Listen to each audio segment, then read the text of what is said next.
Guys, welcome to episode number 7 of the Derby Career Mode Live, and to start off this episode, we're currently on 17 points after 10 games, which isn't bad at all. If you look at the record, we've won 5, drawn 2, and lost 3, which is about the right amount. That's where, realistically, where we are in real life, so it kind of replicates that in the game.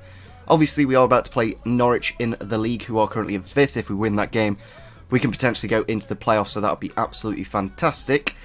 It's a bit of a shame Stoke are starting to really go away with the league at the minute. We've got 4 points above Swansea City and essentially 11 points above us, so we definitely do need to start scoring some goals. Obviously, it's a bit of an issue at the minute. We've only scored 11 and conceded 8. Defensively, we're very good. It's just going forwards. We need to be a little bit more clinical, but that's obviously me learning the new gameplay, and obviously on ultimate difficulty, it does make it that little bit more difficult. In between the two episodes, I've been adding all the players that you guys have been suggesting that I feel like would be good additions to the career mode. So if we quickly look at those, we've got Guendouzi here from Arsenal. He's 67 rated. I think in terms of a player that we could look at in the future, I think that'd be a great one. He's obviously doing quite well at Arsenal. Callum Hudson-Odoi and Ethan Ampadu were suggested by somebody. Really good options, actually, because obviously they're not going to be needed at Chelsea. And for us, they could be quite good. Obviously, 6'1", Hudson-Odoi is. That's a great player in behind the striker who can do quite a bit. Ethan Ampadu, again, the only thing about Ampadu is he's 6 foot on the dot. I do kind of like centre-backs to be a little bit bigger. He's not the strongest as well. In terms of strength, he's only got 54 to 64. So, obviously, at 18 years old, you can't really judge him at the minute, but we'll keep an eye on him. Glenn Kamara's one that was linked to us in real life. I think back in... It was quite a while back, but he was linked to Derby, I think, in the summer. And obviously a very good rounded midfielder. If we do need like a replacement to Bradley Johnson, something like that, Glenn Kamara would do that job. Then we got Eating, I think that's Eating, it's Eiting maybe, from Ajax. Very good youngster, of course, very, very similar-ish to Kamara, but slightly more flair-based. He's obviously got a lot more agility and balance, so that will help him out in the midfield. Then we got Maximilian Woba, who looks absolutely fantastic. He can play centre-back or left-back. Very good pace indeed, and at 6'2", would do a great job. So that's a great player to keep an eye on in career mode. Only 7 million release clause would be affordable for us, so that's good.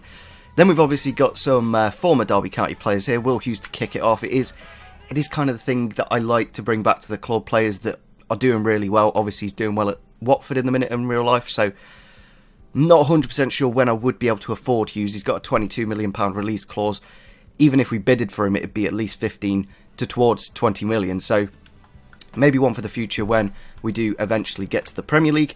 Then we got Jeff Hendrick, one that I want to keep an eye on because I don't know if I can show you here, but he's only got 11 months left on his contract, so potentially we could sign him on a pre-contract. That's one I'm going to have to keep a close eye on, of course, whether he does sign a new contract. Obviously, a really good rounded midfielder and would fill in at cam or centre mid. Then we got this striker here from Serbia. Now, the funny thing about this guy is he used to play for Derby. I never knew this. He played 10 years ago.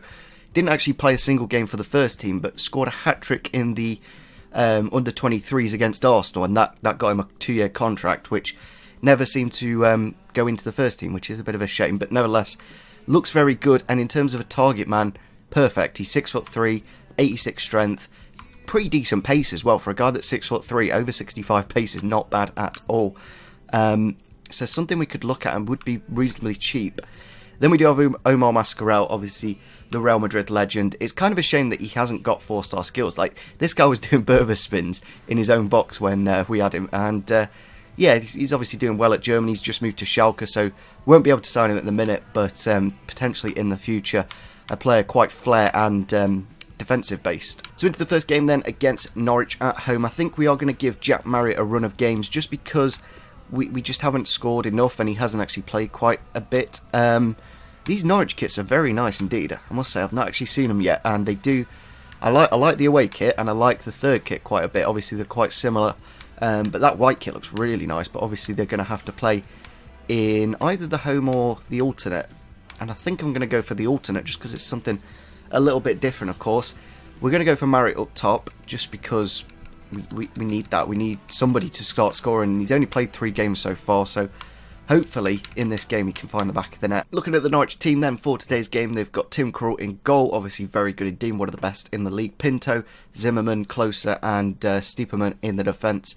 Then they've got Tetty and Tribal in the holding role. Then they've got Ben Marshall. Didn't actually realise he's gone to Norwich. Obviously he was at Blackburn before. Hernandez on the right, McLean down the middle, and Thomas Pukki up front. A bit of a FIFA legend back in the day. His silver card was incredible, and he's actually done quite well for Norwich in real life. So they are currently in the playoffs. We're going to have to be careful not to lose this game because, well, we lost against Preston recently, and they're a similar-ish rating to Norwich, maybe better. Ball into Marriott straight away. Can we get the early start with the finesse shot? Hits the top of the bar. And that is the quickest goal we have scored so far in the career mode. With the signature celebration, of course. Jack Marriott, we put him in from the start and he gets the goal. George Thorne here with the ball, just puts it through lovely. Lot of space for Marriott, quite surprised. Finessed it onto the crossbar. It's really nice when it hits the crossbar, and that is what we needed. We needed somebody to bring this team alive, and that's what Jack Marriott's done. Norwich on the attack here. It's a good through ball here for Marshall with the shot. It has deflected into the back of the net, and the Scot has gotten back on level terms to make it 1-1. I thought I would look to potentially get Ben Marshall, obviously in the Championship, quite technical. As you can see here, ball out wide, bit of space in behind. They put the through ball nicely, and does deflect off Curtis Davis. I don't know if Carson would have saved it if it didn't deflect, but yeah, it just came off his knee. Kind of, maybe Carson would have saved that. That's the annoying thing. But that's football at times, and that is his 3rd goal this season. Chance here for Norwich. It's into the back post. Really good area, and a really well-worked goal to make it 2-1, and they have gone into the lead just before half-time. It is Hernandez this time. I must say that the wingers are doing quite well. Obviously here Jayden Bogle does get the foot in, but obviously he just tucks it in there, and then it's just a free header for the man at the back post, and I don't know what I can do really. It's obviously quite OP on FIFA 19 crossing, and that is his 3rd goal as well this season, and an early start for us doesn't look too good now. Chance here for Marriott. It's over a kick, and I didn't really expect him. It was hit too early. If I timed that right, I could have potentially scored that there. It was a very good overhead kick, and only about a yard wide, so he's definitely creating a bit more than Waghorn. Obviously Waghorn a little bit more physical and hasn't really got the pace. And there's full time. We have lost against Norwich. Not the best way to start off the episode. So straight into the next game then against QPR away from home. Obviously it is managed by Steve McLaren now. I'm going to go for the away kit. They do have a quite nice away kit. Obviously we're going to give them their home. And I think we'll go back with Waghorn up front. Other than the goal, which was very good for Marriott, he didn't quite do much, in my opinion. At least with Waghorn, you've got a player that can hold the ball up. Here we are then at Loftus Road, obviously one of the scanned Championship stadiums since they were in the Premier League. Looking at their team then, they've gone for 4-4-2, Ingham in goal, then Angel Rangel at right back. Didn't know they had him, Jeff Cameron in the middle, Bidwell and Luongo in the midfield, Cousins out wide. Then they got Silla and Naki Wells up front, a very pacey and big man, small man combination up top. It's going to be interesting to see how the 4-4-2 does against our 4-2-3-1. Decided to drop Mason Mount actually because we just haven't really created enough. So gone for Lawrence down the middle, Dwayne Holmes and Joseph Soon out wide, and a bit of Marcus Olsen at left back. See if that bit more attacking fullback helps us out. All out here with Bidwell. Chance to get a ball into the box. It's gone in at the near post and it is in the back of the net. Naki Wells, the poacher, makes it 1-0 in the first 20 minutes. And yeah, I don't know what I can say about the difficulty. It's one of those where literally every single chance that they do get, they do score, which does make it a lot more difficult and a lot more realistic in a way. But I feel like I'm not getting dominated. It's more just they're clinical. Obviously, very good goal in the near post for Naki Wells, second this season. Let's see if we can get back into it. Mount with the ball here through for Bennett. Can he slip it into the middle? He has, but Joseph who's not read it. Back in. Bennett across to Mount with the shot. Hits the back of the net. Thank God for that. We've equalised in the final minute, but realistically, we should be doing a lot better against QPR. It's lucky that we got that point, but you know. And there we go, full time against QPR. Mount nicking a point in the final minute, very similar to Mario Götze's goal in the World Cup final back in 2014. But as you can see, we shot a lot more, but we didn't quite hit the decent areas. Mason Bennett did well off the bench, and obviously Mount with the goal. But overall, I'd say Tom Lawrence was a lot better at cam. Even though Mount got the goal, there was a lot more creation when Lawrence was on the pitch. So during this international break, we did actually play the Manchester United game. I was trying to hope to get this episode up before the game, but I just didn't quite have enough time. And yeah, it's kind of better in a way, because now I can just talk about the game where we did beat United. Of course, they do wear red as well. And we're about to play Sheffield United, so quite a little nice thing, of course. And I'm amazed that we've beaten Man United for the first time in about 17 years at Old Trafford. That it just speaks for itself. Like, it's going to help us massively in terms of confidence. I'm really glad that Frank stayed with the same first team 11, and they showed it. They were the better team on the night against Man United and deserved the win. So I'm over the moon. Really can't wait to see who we get in the next round. Of course, this is what we essentially could get. We could get another championship team, get into the quarterfinals reasonably easily. So I could see us having quite a decent cup run this year. Obviously, the Carabao Cup, you only have to win 7 games, I think, to actually win the entire thing. So in this episode, I think we'll just carry on with the Sheffield United game. I may get that West Brom game in, because then we can start the next episode against Bristol. So one thing I do want to do is actually make a new formation, essentially similar to what we played last night. The thing is, with a 4-3-3 holding is what we kind of play. I feel the wingers are a little bit too wide, and I feel something like a 4-3-2-1 would be a little bit more reflecting of what we actually play. I will go for something a little bit like this. I think this will be quite nice. I'm going to go for Nugent up front. Obviously, really good last night against Man United. Obviously didn't score, but caused a lot of problems, and just his endless work rate is what really helps out the side quite a bit. And obviously Jack Marriott with his first goal for the club, like that is a dream way to get your debut goal for the club at Old Trafford against Man United, to put us in the lead. Obviously Fellaini equalised in the last minute, but I think winning on penalties is slightly more satisfying, I'm not going to lie. I kind of want to put Keogh in, I'm not going to lie. He had a very good penalty indeed, Keogh. I was a little bit worried when both Keogh and Forsyth walked up, but took them away very nicely indeed. I was quite happily surprised. Yeah, I think something like this formation, you obviously got your Mount and Wilson there linking up Bryson and Lawrence on the right, Nugent down the middle, and then Thorne hopefully pulling the strings. And hopefully that will get us a few more goals. Obviously, we're one of the lowest scoring teams in the top half of the table, so something I'm going to have to look at. I don't know if I showed you that 5-4-1 that I did in the last episode. This formation, that's also another option. However, this one, it basically means dropping out a midfielder and adding in a defender, which I kind of want to do. I kind of want to keep us with the numbers at the top end of the pitch. So into the game then against United. Hopefully we can get the win and push us towards those playoffs. Here we are then at Pride Park against Sheffield United, who I think play a bit of a 5 at the back. They do indeed. Dean Henderson in goal, Craney, Connell and Egan and Basham in the defence. Stevens at left wing back. Then Paul Coots, the former Derby man, in the midfield. Brian Duffy, Sharp and Charavia. I'm not 100% sure who he is. But obviously Billy Sharp, quite clinical against Derby. Always seems to score against us.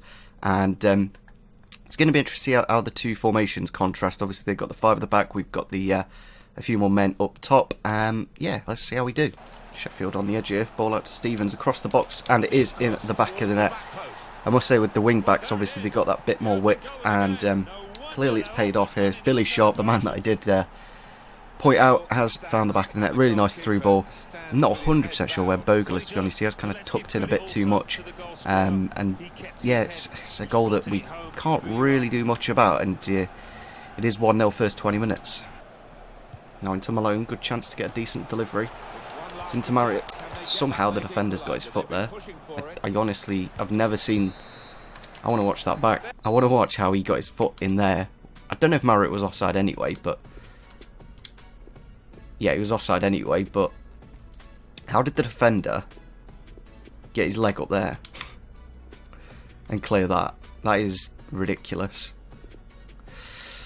That's FIFA 19 on ultimate difficulty though. As you can see, we'll show you the match stats. It just, I don't know, it's kind of hard to judge, especially when we played against such a niche formation that only really Sheffield United play. As you can see, we had 4 shots, same as them, but didn't really get any clear-cut chances. I think I'll go for Marriott up top though. Scout updates then from both of our scouts, as you can see here from Romania. What I tend to do for example, these two at the top here, I tend to reject anyone that has less than a top end 90 or even 85 potential. So for example, we'll be rejecting both of these. We'll keep him for the time being, I think. We'll definitely keep this guy. May even been tempted to sign him, but I think I'll just scout him for another month. And then we'll reject this guy. So we'll look at these. The problem is, because they're younger, it's kind of hard to tell until they get to the age where they are about to play what kind of rating they'll be. But if they're towards like a 60 rating and they've got over 70 potential, then that is pretty decent. I'm actually going to reject this guy as well because his overall's pretty low. Now looking at the Italian scout report, generally the more expensive the place is, the better the players are. So straight we'll be rejecting him. I'm kind of tempted to reject him, but he's got quite a high overall top end, so we'll keep him for the time being. A few of these that look quite decent in terms of positions. Obviously we've got wingers, we've got people down the middle, so there's a nice variation. So I think we'll just leave those in the scout report for the time being. Next game against West Bromwich Albion, who are currently in the playoffs, I believe, and maybe even in the top 2. Yeah, they are second in the league, so this is a very good test for us. They've only lost one game so far this season. We are away at the Hawthorn, so it is going to be very tough indeed. We have got a game in hand, so if we can win it, we will shoot right up the table. So hopefully that is what we can do in this game, and it'll be a good way to end it, obviously, with a win. We'll go for Marriott up top. Kind of tempted to put Holmes in. You know, he's been the one that's been getting the goals for us so far, and I didn't actually play him in the last game, so I will bring out Wilson. The thing is about Wilson is he just doesn't quite have the pace, in my opinion. With only 79, 78 pace, doesn't quite have enough pace, in my opinion, to be the position that he is. Here we are then, a rainy night at the Hawthorns against West Brom. They are playing... this is going to be very difficult because this is the formation that Sheffield United just used, and we really did struggle. So I don't know if I want to go like for like and just match them up, and hopefully that will help us a little bit. Because if we play this again, I feel like we're just not going to quite get those chances. So I'll give it 20 minutes and we'll see how we're going. But yeah, it's a very good West Brom team. Jay Rodriguez, the top goal scorer in the league, with Dwight Gale, very pacey. Harvey Barnes from Southampton, very good. Then the experience of Livermore and Barry in the Championship is ridiculous. Kieran Gibbs, the former Arsenal left back. Sam Johnston in goal, one of the best in the league last year. It's an incredible team. And Tyrone Mears. We've got a couple of former Derby players there, obviously Livermore and Mears. Arsenal with the ball, they're going to try and slip it through for Marriott. Can he get us the early goal with the shot and with the goal? Jack Marriott, one of the highest goal scorers last year in League One. I think he was actually the top. He got like 33 goals. I'm not sure if anyone actually could have beaten that. And he's got us the early start. That's what we needed, especially against this five at the back. You need to break it through. As you can see, Bryson just waiting for him. Eventually finds him. Beautiful strike into the back of the net. And we are in the lead for the first time in quite a while. Chance here for Thorne on the edge. Slips it into Mount with the finesse shot. It hits the back of the net, and it is 2-0 against West Brom. A really nice finish from Mount, who hasn't actually scored in a while, to be frankly honest. So I'm kind of glad we have got that goal and put us in a really good position. I must say this formation, as you can see in the last game, we had like nine shots and definitely created, but didn't quite have the clinical edge. But this game, we've managed to find it. As you can see, lovely passing play. Eventually into Mount, slips it between the two centre-backs, and that is right in the back of the net. There we go, full time against second in the league, West Brom, who've only lost one game this season, so a very good win indeed. Obviously we got that early goal that helped us out quite a bit. Then Mason Mount just made sure we kind of got the 3 points. Obviously it stopped them from getting on the attack. As you can see again, 9 shots for us. Quite good in the defence, and George Thorne with the man of the match in that holding midfielder role. I just feel like Bradley Johnson doesn't quite have the passing that I kind of want in a holding midfielder. So we'll probably just rotate Thorne and occasionally Huddleston. So just looking at the calendar then, in this episode we did kick it off, I think, with that Norwich loss 2-1. Then we drew against QPR 1-0. Then we lost 1-0 against Sheffield United. Then we won 2-0 against West Brom. So it's not been the most productive episode. 2 losses, 1 draw and 1 win. But obviously we can kick off the next episode with the Bristol City game. Then going into Birmingham, Aston Villa, Borough, Sheffield Wednesday and Stoke. So there's some very tough games coming up indeed. Hopefully we can kick it off with that cup win, of course. That'll help out a ton. If you look at where we are in the table, We'll have to go through the standings. We're currently still in 10th. We are in a bit of a situation where we do need to start getting some wins together now, because 4 points, that can very easily turn into 7, then 10, and then it's kind of over the season. So you do need to be very careful not to trail behind too much. As you can see, West Brom on 33 points and we're on 21, so it kind of shows how valuable that win was in the last game. Hopefully we can get a few wins together, especially since we're playing teams above us. If we can get those wins, it will mean we will be moving up in the table. Kind of like in this new formation, it gives Thorne the chance to feed some passes through. We're going to put Jack Marriott into the team, and I'm probably going to leave Dwayne Holmes in the team, because he just has that bit of, you know, that acceleration and balance and agility that just helps out in the final third. Obviously we've got Waghorn and Huddleston just down in the reserves. I'll probably give Waghorn a go in the next game against Bristol City. It will give him a chance to potentially impress. I'll also put Simon in goal, because the thing is, now we're in a situation where if we don't play him now until January, then he'll kind of force a move. There'll be a lot of offers for him, so we definitely don't want that to happen. Make sure you do leave some comments down below, because by the time I get this video up, we've got essentially a month of scouting to do, and then we'll be in the January transfer window. So hopefully, guys, did enjoy this episode. Leave a like rating if you did enjoy it, and see you soon. Bye.